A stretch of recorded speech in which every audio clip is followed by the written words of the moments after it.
as you have just seen in those previous clips, were all the Call of Duty games that I've owned, still have, or have most definitely played. To say that I have played a lot of Call of Duty games is kind of an understatement, considering the fact that I've started with Call of Duty when it was Big Red 1 on the PS2.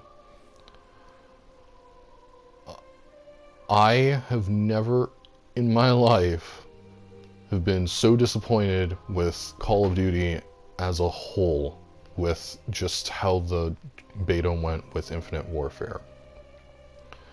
Now, I'm just going to get to the pros before I get to my numerous amount of cons of it, because this is a rant.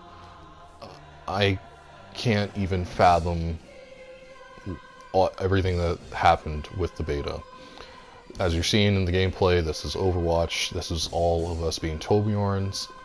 My name is Solid Snake, or Solid Snack, however you want to state it. But the topic of this video is Infinite Warfare's beta. Pros. The game looks good for what it is. I wasn't expecting it to look like hot garbage, but it looks pretty good, even though it is the beta, so I'm expecting that the visuals are going to be downgraded. The hit detection, I think, feels good. I'm not exactly too sure.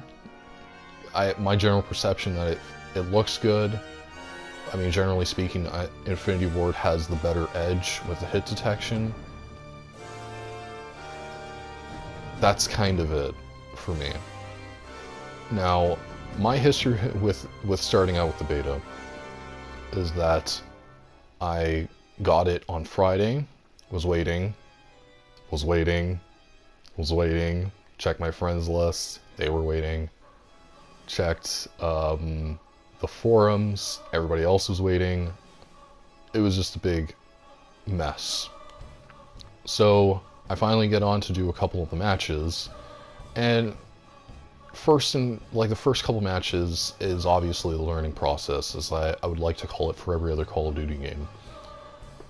And then it hits this crazy, insurmountable shit ton of fuck that hits you with the wall that is clusterfuckery, if I could describe it as such.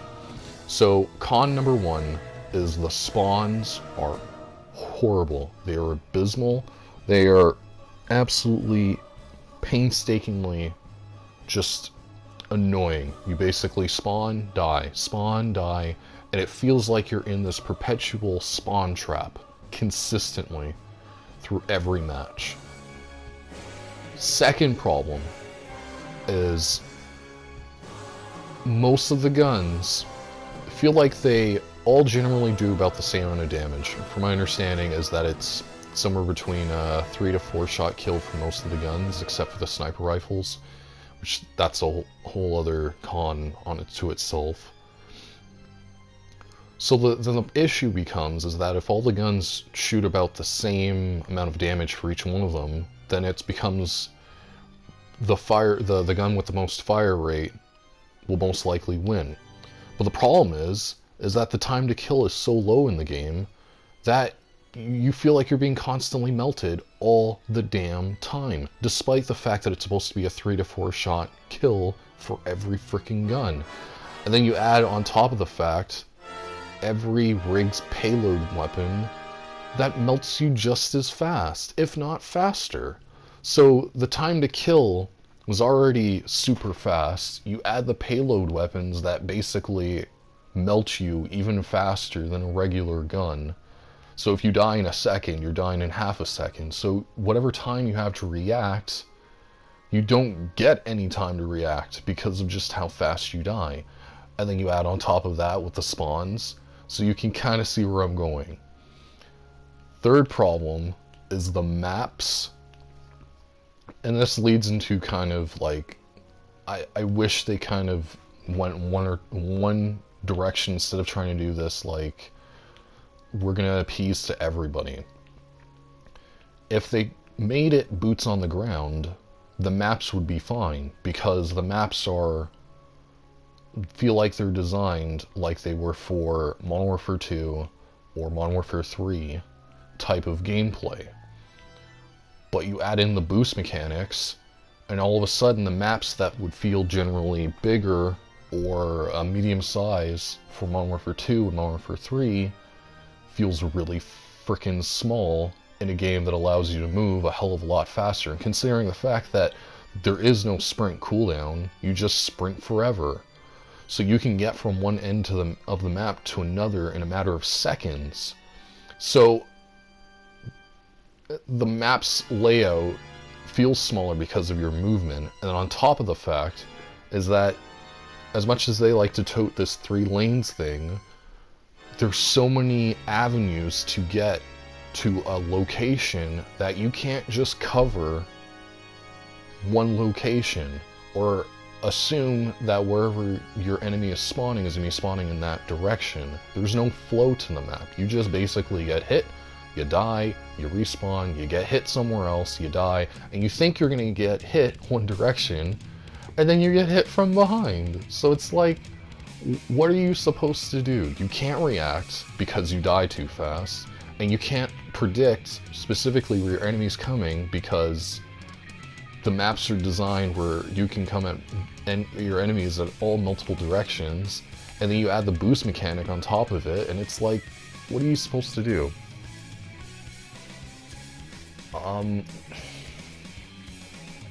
I can't speak too much for gun balance. I know some people complain about the quickscoping. Sure, I mean, quickscoping looks stupid as it is. I've honestly died to snipers more in this beta than I've ever died to snipers in Black Ops 3 in its entirety of me playing it. And honest to God, I'd rather still be playing Black Ops 3 for another year. I know Modern Warfare Remaster is coming out, but here's my thing. If the servers are gonna be the mess that it was for the Infinite Warfare beta, then I almost argue, why didn't they also do a beta for Modern Warfare Remaster? It's supposed to be, what, under a new type of infrastructure? So it almost feels like they should maybe have done a stress test for the both just to see, because if I start playing Modern Warfare Remaster and I encounter this mess that the servers had with the Infinite Warfare beta, I'm gonna lose my mind, because frankly, we're paying for 2 games, and it honestly feels like out of the 2, Modern Warfare Remastered is getting the better end of the quality stick, and people are getting Infinite Warfare are kind of getting gypped because, I mean, I don't know how they could honestly fix all of these things before the game comes out, because it's not so much the servers, it's the fundamentals of the game. The pure mechanics of it just feel off. And I remember when I played the Battlefield 4 beta for the PS3, and it was like 2 weeks, 3 weeks before the game came out. Water looked like Jello. You could see through the maps and everything. And I was like, this game is not going to be ready for launch. And look what happened at Battlefield 4. It came out, it was broken, it was a piece of mess. It was just, it took them how many months for them to fix it? I don't know what they could feasibly do in this time to fix that game, but I don't know. I've played every Call of Duty up until now, and I think this might be the first one that I actually cut out on. I'm keeping this video short-ish, so I just want to say, please, I hope to God you guys fix this, or I'm sticking to Titanfall 2, and that'll be my shooter of choice for this multiplayer year. Please, to God, fix it, something, do something. You gotta prove me wrong, because right now, this is looking to be the worst Call of Duty, more than Ghosts. Thank you again. I hope you enjoy.